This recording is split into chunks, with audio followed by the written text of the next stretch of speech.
우리 희망교회는 오늘 추수감사절로 지냅니다. 뉴노멀 시대라고 해서 모든 경제성장이 굉장히 더디가고 또 특별히 코로나를 전 세계가 경험하면서 감사하기 힘든 그런 시간을 혹시 보내고 있는지도 모르겠습니다. 그러나 그럼에도 불구하고 여러분들에게, 여러분 각자 개인에게 여러분의 삶에 있어서 여러분의 삶의 감사의 제목들을 혹은 감사의 스토리들을 얘기해 보라고 하신다면, 여러분들에게 그것을 위한 마이크가 주어진다면 여러분들은 몇 분 정도 저에게 요청하실 수 있습니까? 나는 감사를 이야기하기 위해서 나에게는 한 5분 정도 시간이 필요하다 라는 분도 계실 것이고, 친절한 목사님이 여러분들에게 대신 대답해 주는 거예요. 또 어떤 사람은 1시간 정도는 죽기 필요하다 이런 얘기를 하실 분도 계실 것이고, 또 어떤 분은 무슨 소리냐, 하루 종일 해도 모자라다 이런 얘기를 하실 분도 계실 것이고, 또 어떤 사람은 글쎄요, 제 삶에 감사가 있을까요? 라고 고개를 갸우뚱거리면서 아픈 가슴을 쓸어내리는 사람도 있을 것 같습니다. 그런 다양한 생각들을 하시는 여러분들에게 오늘 우리가 함께 봉독한 말씀은 어떤 이야기를 여러분들에게 전해줄 수 있을까요? 오늘 함께 읽은 데살로니가 전서는 여러분들이 잘 알고 있는 사도 바울이라는 사람이 쓴 글로 우리가 이해를 합니다. 다양한 학문적인 얘기를 또 토론을 하실 수도 있겠지만, 이 말씀을 기록한 자가, 또 저자가 사도 바울이라는 이야기를 합니다. 근데 그가 오늘 우리에게 이렇게 전합니다. 범사에 감사하라, 이렇게 이야기를 합니다. 그러면 범사에 감사하라는 그 말씀을 우리는 모든 일에 감사하라, 이렇게 또 다른 말로 조금 바꿔서 이야기할 수 있을 것 같습니다. 그런데 이 범사에 이렇게 말하고 있는 헬라어를 보니까 n이라는 전치사를 써요. 영어로 번역하면 우리가 영어는 익숙하니까 in이겠죠. 그래서 범사에 감사하라, 모든 일 안에서 감사하라, 이렇게 여러분들에게 설명을 드릴 수 있을 것 같습니다. 모든 일에 대해서, 모든 일에 관해서 감사하라. 이것은 어떤 그 이유, 그러니까 모든 일에 대한 감사이기도 하지만, 모든 일에 감사하라는 것은 어떤 의미에서 포괄적으로 모든 때에, 모든 시기에, 모든 시간에 감사하라, 이렇게 우리는 또 이해할 수 있을 것 같습니다. 그렇게 모든 일에 감사하라고 이야기를 하면서 그 감사에 대한 이유를 그 다음에 이야기하고 있습니다. 이렇게 그는 전합니다. 이는 그리스도 예수 안에서 너희를 향하신 하나님의 뜻이니라. 하나님의 뜻이기 때문에 모든 일에 감사하라는 것은 조건이 하나 달렸습니다. 그것은 너희가 모든 일에 감사하는데, 그것이 모든 일에 감사할 수 없는 상황에도 불구하고 하나님의 뜻이라는 그 이유로 인하여서 감사하라는 얘기를 사도 바울은 우리에게 전합니다.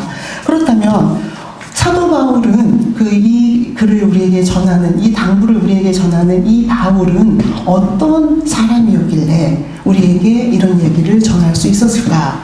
그는 어떻게 그의 삶 속에서 그 하나님의 뜻으로 여기며 그의 모든 삶을 마치 신앙의 의무처럼, 또 믿음의 의무처럼 모든 일에 감사할 수 있었을까?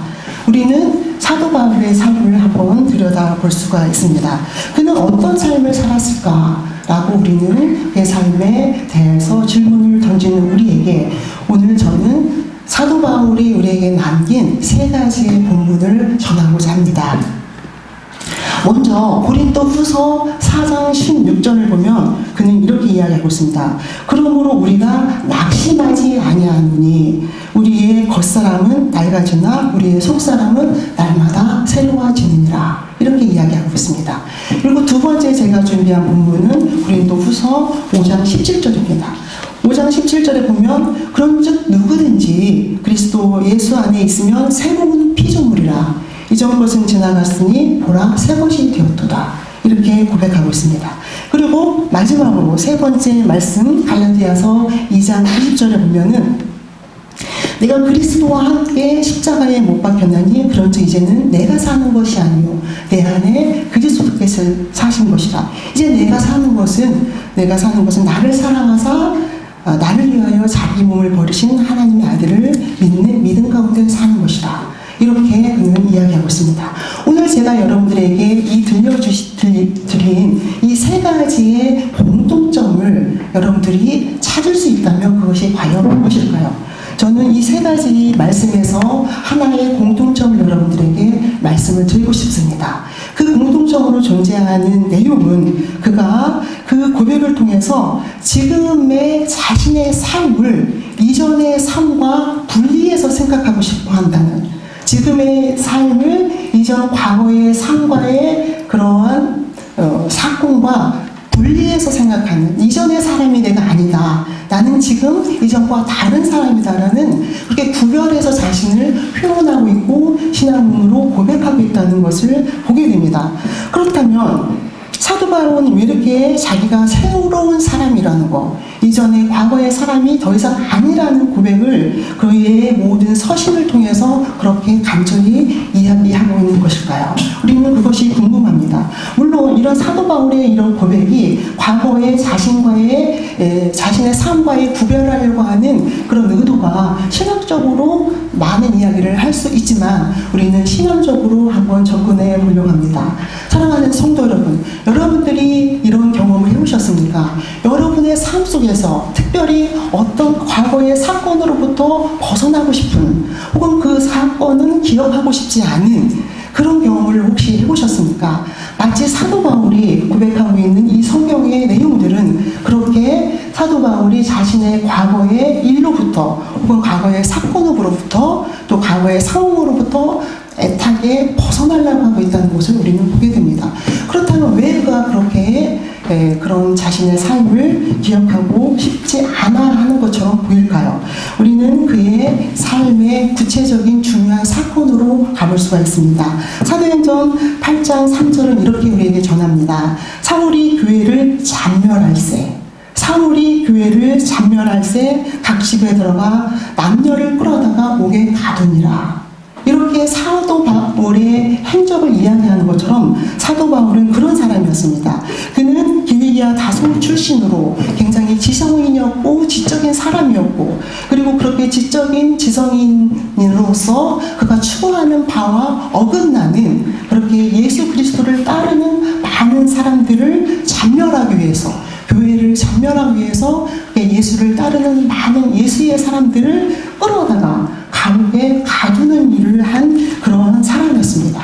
그렇다면 그렇게 예수님과 또 예수의 제자들과 너무나도 상반된 삶을 살아가는, 너무나 다른 길을 살아갔던 그 사도 바울은 어떻게 예수 그리스도를 믿는 믿음의 사람이 되었을까? 그것은 바로 사도행전 9장 1절에서 말해주고 있는 것처럼 그는 또 여전히 늘 그랬던 것처럼 살기가 등등해서, 제가 9장 1절을 읽어보면 이렇게 기록하고 있습니다. 사울이 주의 제자들에 대하여 여전히 위협과 살기가 등등하여. 그렇습니다. 그는 여전히 살기가 등등해서 예수 그리스도를 믿고 따르는 많은 사람을 감옥에 가두기 위해서 오늘도 그가 또 그 허가증을 받아서 그 많은 사람을 잡으러 가는 그 다메섹 도상에서 예수 그리스도를 만나게 됩니다. 그렇게 관건적으로 하나님의 역사 속에서 예수 그리스도를 만나게 된 그 사도 바울의 삶은 달라지게 됩니다. 다메섹 도상이 그의 삶의 터닝 포인트라고 볼 수 있겠죠. 그렇게 예수를 만난 사람은 예수를 믿는 많은 사람을 감옥에 가두는 사람에서 이제 그가 스스로 예수를 위해서 감옥에 갇히기도 하고 또 많은 예수를 따르는 제자들과 합류하여서 복음을 전하는 일을 하게 됩니다.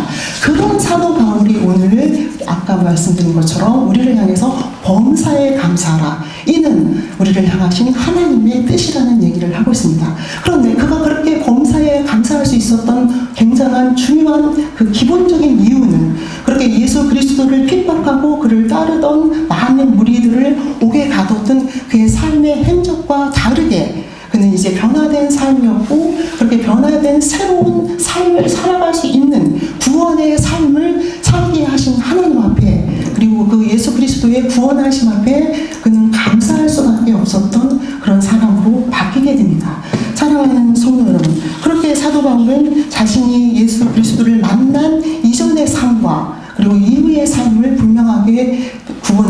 우리에게 들려주고 있습니다. 예수 그리스도를 만나기 이전까지는 최고의 지성인으로서 그리고 최고의 지식인으로서 지식과 지성으로 종교를 알았던 사도 바울이 이제는 그의 마음으로 그의 영으로 그의 정신으로 비로소 하나님을 만나고 예수님을 만난 그러한 삶의 터닝 포인트 속에서 그는 날마다의 감격 속에서 더 이상 이제 사람을 핍박하고 예수를 믿는 자를 핍박하는 게 아니라 그의 감격한 그런 신앙의 삶 속에서 살아가는 그리고 범사에 감사하는 삶으로 살아갈 수 있는 그러한 사람으로 변화된 것을 보게 됩니다. 사랑하는 성도 여러분, 그는 예수를 만난 이후 비로소 모든 일을 항상 감사할 수 있었습니다. 그의 삶은 감사할 만한 일에 감사할 뿐만 아니라 감사할 수 없는 상황에서도 감사하는 사람으로 그의 감사의 사람으로 바뀌게 됩니다. 그렇게 감사할 수 있는 그 근본적인 원인은 그가 지금까지 쫓았던 그런 지적인 그런 삶의 모습에서 이제 정신적이고 영적인 사람으로 변화되는 그러한 지적인 것의 지성에서 그것을 토대로 영적인 사람으로 변화된 삶, 그리고 삶의 진정한 목적을 비로소 발견한 그런 바울은 감사하지 않을 수 없는 그렇게 예수 그리스도의 만남을 통해서 그거 외에 다른 모든 것들은 그렇게 중요하지 않다는 생각을 하게 되는 바울의 삶을 보게 됩니다. 사랑하는 성도 여러분, 여러분들은 지금 소개해드리는 바울의 삶을 이해할 수 있습니까? 또 지금 소개해드린 그런 바울의 삶을 살고 계십니까? 그렇다면 바울이 오늘 우리에게 전하는 것처럼 우리는 모든 일에 감사할 수 있는 그 감사하기 위해서 5분이 아니고 10분이 아니고 평생을 해도 모자랄 만큼의 감사하는 삶을 살아가시기를 축원합니다. 날마다 감사하는 삶, 그것이 하나님의 뜻이기 때문에 감사할 수 있는 그런 여러분들이 되시기를 축원합니다.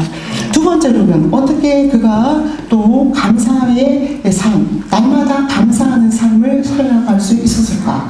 아무리 예수 그리스도를 만났다 하더라도 우리가 우리 가슴속에 신앙으로 그닥 가득 채웠다 하더라도 현실적인 삶의 현장으로 나갔을 때는 그것이 신앙과 또 현실 속에서 그 구조화를 이루는 그런 삶 속에 우리는 살아가기 마련인데 그러한 치열한 삶에 노출되기 마련인데 우리는 어떻게 그 삶의 현장 속에서 그의 삶의 한가운데서 우리는 또한 감사할 수 있었을까? 때로는 우리는 감사할 수 없는 도저히 감사할 수 없는 그런 상황에 직면하기도 하는데 우리는 그렇게 어떻게 감사할 수 있었을까? 어떻게 하나님의 뜻에 순복하면서 신앙과 믿음의 의무라고 마음속에 되새기면서 그는 끊임없이 감사할 수 있었을까? 우리는 그 질문에 오늘 데살로니가 전서의 특징으로 한번 이야기를 건네보려고 합니다. 사랑하는 성도 여러분, 데살로니가 전서의 특징은 종말론적인 관점에서 쓰여진 책이라고 합니다. 조금 어렵게 들리실지는 모르겠지만 종말론적인 특징이라는 것은 이제 언젠가 세상이 끝이 있고 예수 그리스도께서 다시 재림한다는 그런 내용으로 볼 수 있습니다. 또 특별히 우리가 함께 오늘 읽은 데살로니가 전서 5장은 특별히 그 주제가 한문적으로 말하기를 재림의 돌연성, 언제 올지 모를 재림, 이러한 주제를 다루고 있다고 합니다. 사랑하는 성도 여러분, 좀 어렵게 들리실지 모르겠지만 종말론적인 그 감사라는 것, 종말론적인 신앙이라는 것은 이렇게 조금 쉽게 설명해 볼 수 있을 것 같습니다. 언젠가는 우리의 삶이 끝이 있다는 그런 생각, 언젠가는 우리의 삶이 끝난다는 그런 생각, 또 언젠가는 우리가 우리의 삶의 끝 지점에 하나님을, 예수 그리스도를 만난다는 그런 생각을 종말론적이라는 생각으로 얘기해 볼 수 있고, 그 종말론적인 그런 신앙을 우리 지금의 삶의 현장에 적용시켜 본다면 우리가 많은 사건을 만나지만 그 사건에 그 끝 지점이 있다는 거, 아무리 어려운 사건을 만나도 그 사건이 언젠가는 지나갈 것이라는 거, 그 끝 지점에 우리는 언젠가는 도달할 것이라는 그렇게 또 설명을 해볼 수가 있을 것 같습니다. 그 끝 지점에 우리는 언젠가는 도달하게 되고 그 끝 지점에서는 하나님과 또 예수 그리스도와 함께 그 삶을 웃으면서 또 나눌 수 있다는 그런 생각을 한번 여러분들에게 들려주고 싶습니다. 그렇게 종말론적인 관점에서 살아간다면 우리는 하고 우리 마음의 짐을 조금 덜어낼 수 있고 아무리 큰 유혹이 와도 우리는 그 유혹을 조금 축소시킬 수 있으며 그것을 우리는 하나님에게 아뢰할 수 있으며 하나님에게 덜어드릴 수 있는 그런 신앙과 믿음이라는 생각을 하게 됩니다. 사랑하는 성도 여러분, 조금 한 가지 예화로 한번 접근해 보겠습니다. 이제 미국 대통령으로 조 바이든이 당선이 됐습니다. 조 바이든 당선인 책상 위에 여러분들 수십 년간 간직해온 조그마한 액자가 있습니다. 여러분 보셨습니까? 제가 마치 본 것처럼 얘기하죠. 네, 그의 책상에는 조그마한 액자가 하나 놓여 있습니다. 근데 그 액자에 담긴 그림은 두 컷의 만화라고 합니다. 그 만화는 미국 유명 작가 딕 브라운이 공포의 헤이가르라는 그 만화의 주인공에 대해서 그려놓은 두 개의 작은 컷이죠. 두 컷이죠. 네, 거기에 이렇게 써 있습니다. 주인공 헤이가르는 좀 거칠지만 가정적인 그러한 바이킹이었습니다. 그런데 그가 이제 항해를 하다가 아주 큰 폭풍우를 만나게 됩니다. 그래서 벼락에 맞아 배가 자초하게 되자 하나님을 원망하며 하늘을 향해 외친 말이 있습니다. 왜 하필 나니가? Why me? 이렇게 외치죠. 근데 그렇게 Why me? 라고 외치는 그 헤이가를 향해서 Why not? 왜 아니니? 왜 하필이면 저입니까? 라고 외치는 그 헤이가를 향해서 왜 너는 안 되니? 라는 그런 신의 음성에 대한 그 두 컷의 만화가 조 바이든의 책상에 있다고 합니다. 물론 저도 가보진 않았어요. 미국에 그림으로 사진으로 보았습니다. 그렇습니다. 조 바이든이 당선되면서 그에 대한 인물 대비나 그의 또 삶의 행적들을 많이 들어보셨을 텐데요. 그는 29세에 1972년에 상원 의원에 당선이 됩니다. 되자마자 사고로 부인과 딸을 교통사고로 잃게 되죠. 그런 엄청난 감당할 수 없는 그런 고통스러운 사건을 만나면서 그는 이제 점차적으로 신앙의 회의를 갖게 됩니다. 그런데 그 모습을 보게 된 조 바이든의 부친이 선물한 이 만화 액자가 바로 이것입니다. 왜 너는 안 되니? 왜 너는 고난으로부터 늘 자유로워야 하니? 그러면서 신앙을 잡아준, 그리고 또 삶을 다시 잡아준 그 만화라고 합니다. 사랑하는 성도 여러분, 우리는 특별히 신앙인으로 살아가기 때문에 우리는 늘 그분을 존경하고 또 믿으며 그분에 대한 신앙을 절대적인 의존을 지켜가기 때문에 그분이 우리의 모든 삶을 책임져 주시고 또 우리가 원하는 방식으로, 우리가 원하는 색깔로, 우리가 원하는 시기에 우리의 삶을 평안하게 지켜주기를 원합니다.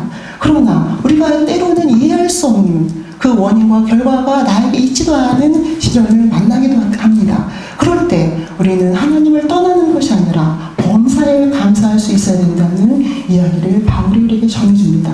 사랑하는 성도 여러분, 감사할 수 없는 상황, 하필이면 왜 나인가? 왜 나에게 이런 어려움이 찾아오는가? 라는 그런 상황 속에서도 여러분 분명히 사도 바울의 말씀처럼, 그렇게 사도 바울의 권면처럼 여러분 범사에 감사하는 그런 삶을 사십시오. 그리고 그렇게 범사에 감사하는 삶을 살아갈 때, 또 범사에 감사하는 그런 고백을 할 때 여러분에게 은밀히 응답하시고 크게 일하시는 하나님의 놀라운 일하심과 또 그분의 기적과 그분의 또 살아계심을 여러분들은 분명히 체험하실 것입니다. 바울의 삶이 말하고 또 우리의 신앙의 삶이 말하는 것처럼 그렇게 범사에 감사할 수 있는 여러분, 감사할 수 없는 상황에도 절대적으로 하나님을 믿고 신뢰하며 감사의 고백으로부터 여러분의 새로운 삶을 시작할 수 있는 그런 신앙의 순서가 되시기를 축원합니다. 정말 감사는 상실의 가능성으로 바꾸는 것을 경험합니다. 감사는 분노를 이해하는 마음으로 바꾸는 것을 우리는 경험할 수 있습니다. 감사는 포기보다는 새로운 시작을 할 수 있도록 우리를 격려합니다. 사랑하는 성도 여러분, 감사는 고단한 몸과 마음을 새롭게 추스리고 꿈꾸게 하는 그런 놀라운 하나님의 은혜라는 것을 고백하면서 그렇게 감사의 삶을 살아가시기를 축원합니다. 기도하시겠습니다.